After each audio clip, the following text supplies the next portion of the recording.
Jepang bukan hanya Tokyo, dan siapapun yang berpikir sebaliknya salah sejak menit pertama. Di desa-desa terpencil ada negara lain, aturan yang tidak dijelaskan siapapun, tatapan yang berbicara lebih keras daripada kata-kata, dan keheningan yang menentukan siapa yang pantas dan siapa yang tidak penting. Di sini tidak ada anime atau lampu neon, ada wanita Jepang yang menentang stereotip, orang asing yang memicu rasa ingin tahu dan ketegangan, makanan yang menanamkan disiplin, ritual kuno, dan kepercayaan yang memberi keteraturan pada kehidupan. Inilah Jepang yang tidak dipromosikan dan yang tidak ingin dipahami.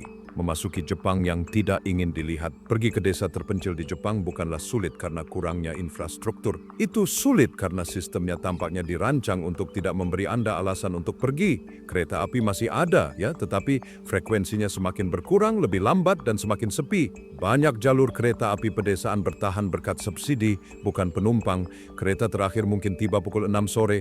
Jika Anda ketinggalan, tidak ada rencana B, tidak ada taksi yang menunggu, tidak ada Uber. Pesannya jelas sejak awal, di sini tidak ada improvisasi. Mencapai desa terpencil di Jepang bukanlah hal yang sulit karena kurangnya infrastruktur, tetapi karena sistemnya tampaknya dirancang untuk tidak memberi Anda alasan untuk pergi. Kereta api masih ada, ya, tetapi frekuensinya semakin berkurang, kecepatannya semakin lambat, dan semakin sepi. Banyak jalur kereta api pedesaan bertahan berkat subsidi, bukan penumpang. Kereta terakhir mungkin baru tiba pukul 6 sore. Jika Anda ketinggalan, tidak ada rencana B, tidak ada taksi yang menunggu, tidak ada Uber. Pesannya jelas sejak awal, di sini tidak ada improvisasi. Jalan-jalan pedesaan berkelok-kelok melewati pegunungan, sawah, dan hutan lebat. Tidak ada papan petunjuk wisata, tidak ada iklan yang mencolok. Terkadang Anda hanya melihat papan nama berkarat dengan nama desa dan angka penduduk yang terasa lebih seperti peringatan daripada informasi.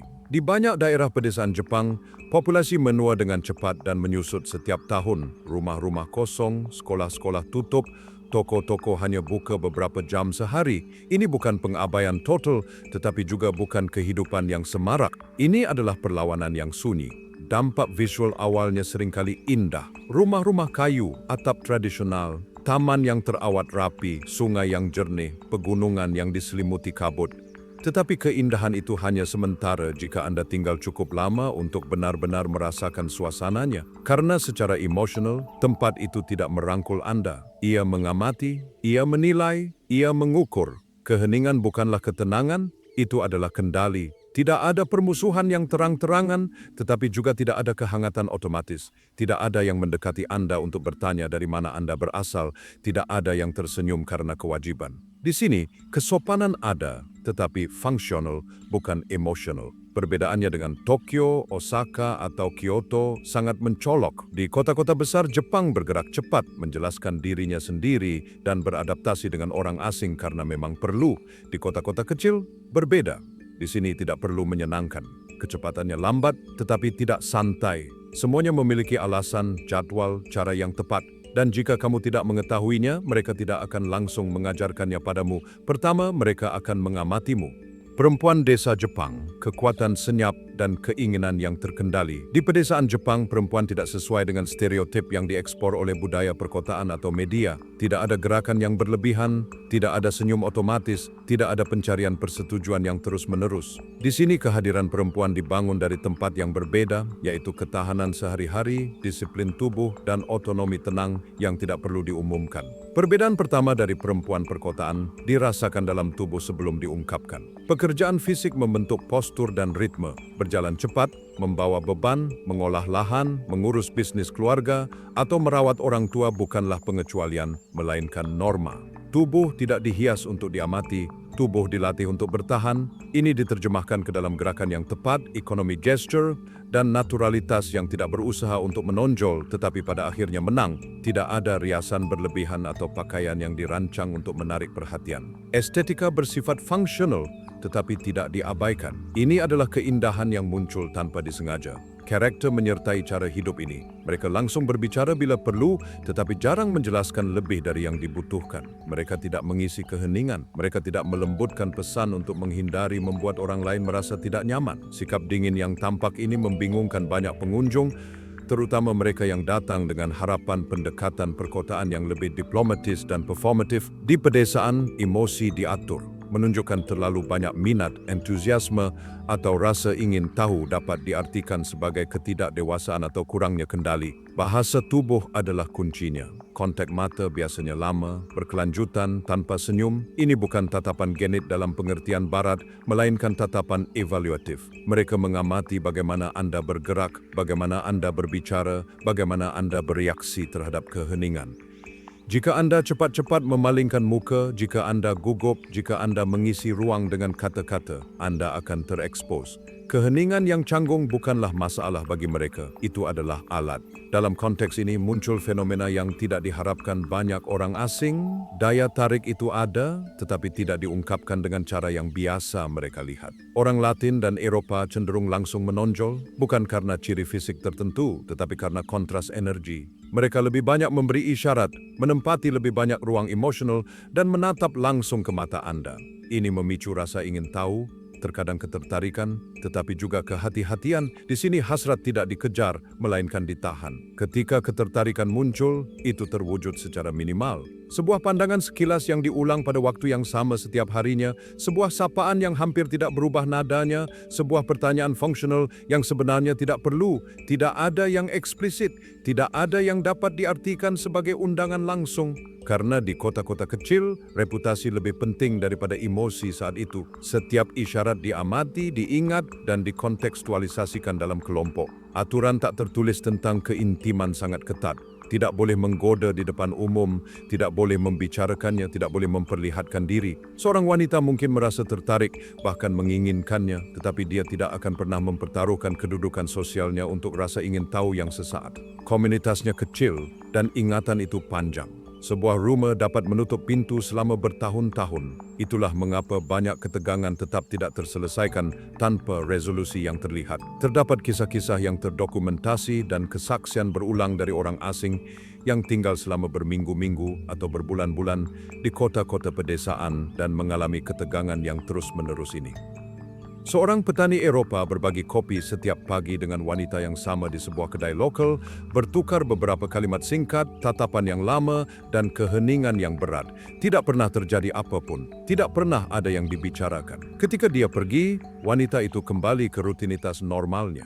Hubungan hanya ada di ruang tanpa kata-kata itu.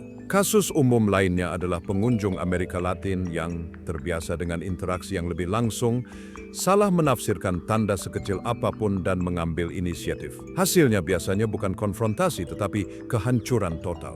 Tatapan menghilang, perlakuan menjadi sangat formal, dan jarak langsung tercipta. Tidak ada yang menjelaskan apa yang terjadi, itu hanya dirasakan. Rutinitas yang menghancurkan atau membentuk pekerjaan, iklim, dan ketahanan mental. Desa-desa pedesaan Jepang tampak tenang saat tiba. Jalanan yang bersih, kuil-kuil kuno, hutan yang mengelilingi rumah-rumah kayu yang terawat dengan sempurna. Tetapi ketenangan hanyalah permukaan. Di balik ketenangan yang tampak ini, kehidupan diatur oleh rutinitas yang membentuk karakter, ketahanan, dan disiplin mental. Kehidupan sehari-hari di sini bukanlah serangkaian hari yang tenang. Ini adalah pelatihan konstan bagi tubuh dan pikiran. Pekerjaan dimulai pagi-pagi sekali dan berlanjut hingga matahari terbenam. Pertanian adalah tulang punggung banyak desa. Sawah yang membutuhkan irigasi terus-menerus, kebun sayur yang dirawat dengan teliti, tanaman musiman yang tidak menunggu siapapun. Setiap musim membawa bebannya.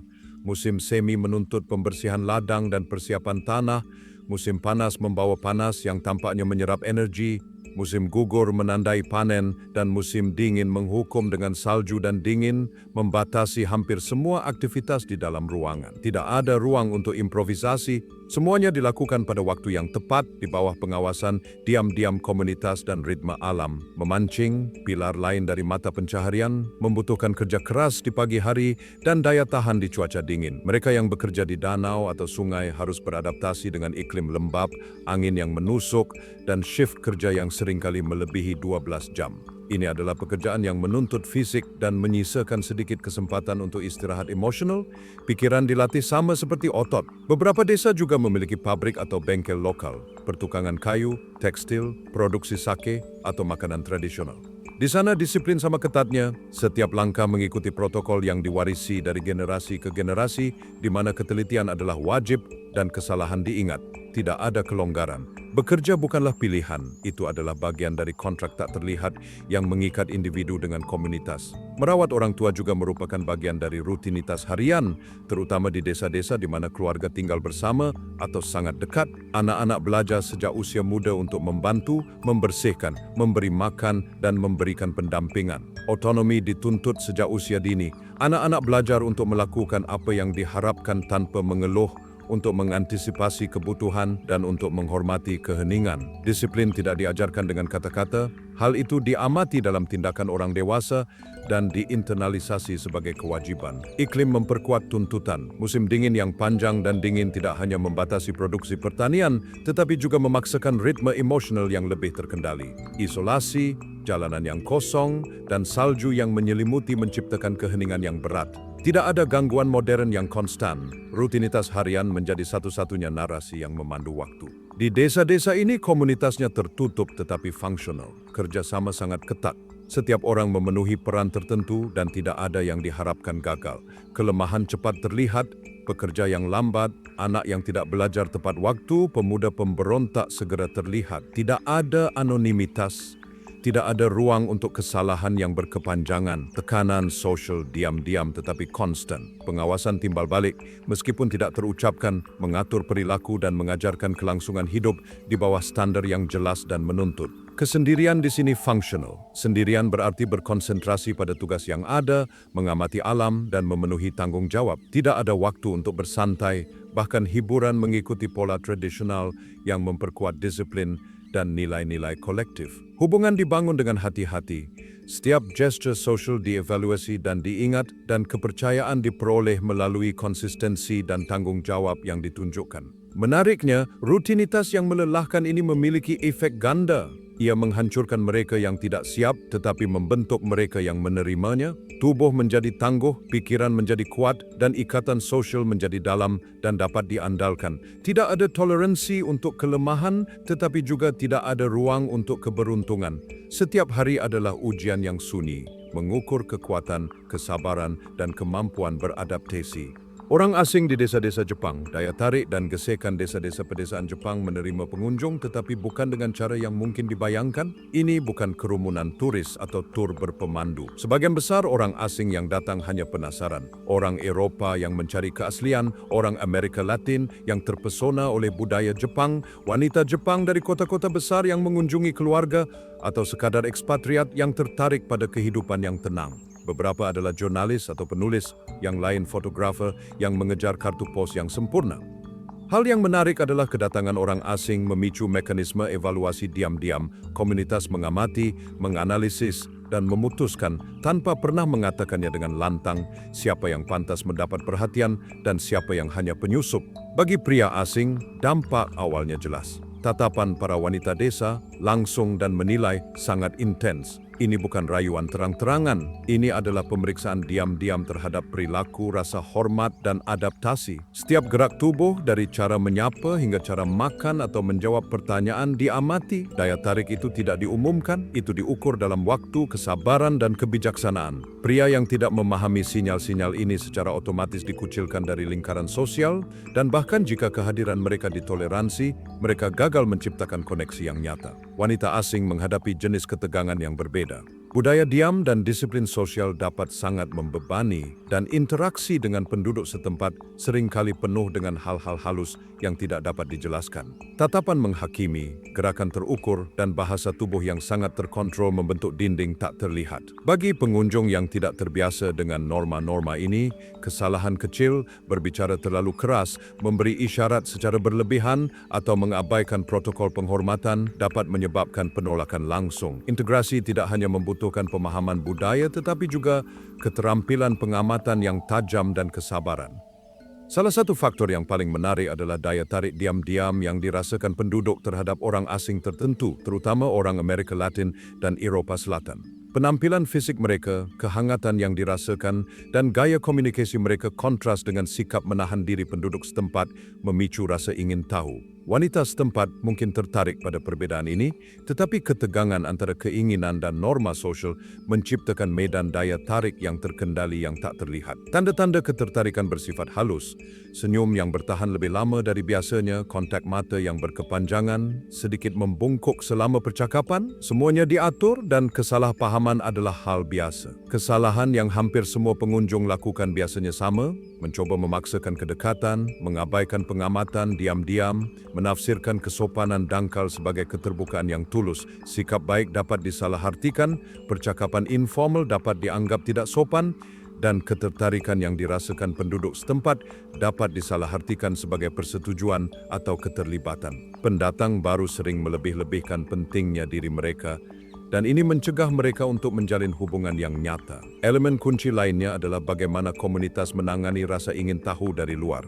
Pengamat diizinkan tetapi tidak dilayani. Orang asing ditoleransi tetapi integrasi tidak difasilitasi. Setiap interaksi berfungsi sebagai ujian. Hormati aturan yang tidak terucapkan, amati bahasa tubuh dan jaga kerahasiaan, atau Anda akan menghadapi hambatan tak terlihat yang membatasi keintiman. Mereka yang gagal memahami norma-norma ini sering pergi dengan perasaan dingin, kebingungan, atau penolakan tanpa sepenuhnya memahami alasannya. Kisah-kisah yang dibagikan di antara penduduk menggambarkan dinamika ini. Seorang wanita muda Eroppa yang mengunjungi sebuah desa untuk mencari pengalaman budaya terkejut mendapati ketertarikannya pada kehidupan lokal diamati daripada dibalas.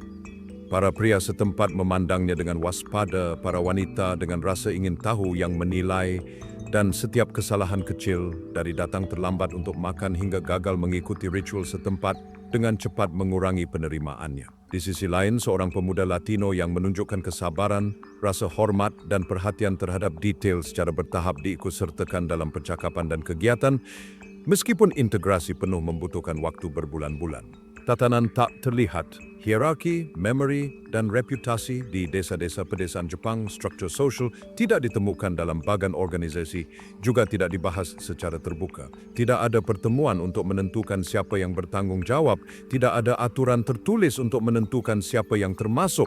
Semuanya beroperasi melalui sistem tak terlihat dan senyap yang telah berevolusi selama beberapa generasi. Di sini, hierarki sama tuanya dengan keluarga yang menjunjungnya dan reputasi lebih kuat daripada otoritas resmi apapun. Sejak saat seorang pengunjung menginjakkan kaki di desa, jaringan tatanan tak terlihat ini mulai menilai mereka. Keluarga-keluarga yang mapan, mereka yang telah mengolah tanah, menjalankan bisnis lokal, atau memelihara kuil selama berabad-abad, menduduki puncak piramida sosial ini. Garis keturunan dan senioritas mereka memberi mereka rasa hormat secara otomatis.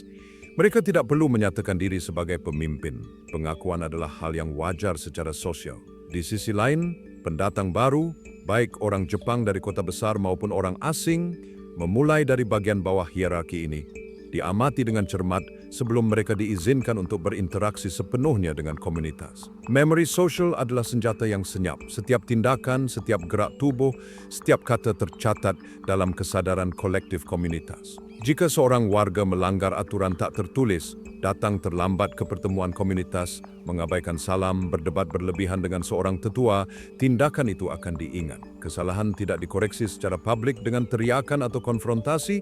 Kesalahan tersebut dihukum melalui keheningan, gerak tubuh yang terukur, dan pengucilan bertahap. Orang tersebut tetap terlihat tetapi terisolasi. Ini bukan tentang balas dendam, melainkan sistem yang melindungi kohesi sosial tanpa perlu kekerasan. Beban reputasi meluas melampaui keluarga inti. Kisah setiap anggota terjalin dengan kisah generasi sebelumnya. Seorang wanita muda tidak hanya menanggung beban tindakannya sendiri tetapi juga tindakan keluarganya. Seorang pria yang tidak menghormati seorang tetua dapat melihat prestisnya terkikis selama berbulan-bulan atau bertahun-tahun. Di sini, setiap pelanggaran sosial berdampak pada persepsi seluruh keluarga dan pemulihan membutuhkan kesabaran, demonstrasi rasa hormat yang konstan, dan perilaku yang sempurna. Dalam konteks ini, hukuman sosial tidak diungkapkan secara langsung. Tidak ada yang berteriak, Tidak ada yang membuat tuduhan publik.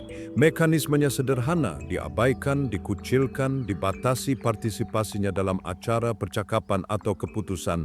Misalnya, seorang pengunjung yang tidak mengikuti norma yang berlaku mungkin diundang makan, tetapi tidak ada yang akan berinteraksi dengannya secara berarti. Mereka mungkin hadir secara fisik, tetapi absen secara sosial. Hukumannya adalah keheningan dan dampaknya bisa lebih menghancurkan daripada teguran terbuka apapun. Pendatang baru cepat belajar, terkadang terlambat, bahwa di sini waktu adalah hakim dan ingatan. Apa yang tampak sepele hari ini, kata yang salah ucap, gerakan yang tidak pantas, senyum yang terlalu lebar, dapat menyebabkan isolasi yang berkepanjangan. Penduduk setempat tidak lupa, mereka mengevaluasi dan mencatat, dan hanya mereka yang menunjukkan pemahaman tentang sistem yang tak terlihat yang berhasil berintegrasi. Kesabaran dan pengamatan lebih berharga daripada kekuatan atau karisma. Contoh umum adalah interaksi dengan para tetua desa. Para tetua tidak perlu menuntut rasa hormat, cukup bagi kaum muda untuk diam-diam mengikuti isyarat mereka, seperti cara mereka menundukkan kepala, urutan penyajian makanan, atau cara menyapa anggota komunitas lainnya.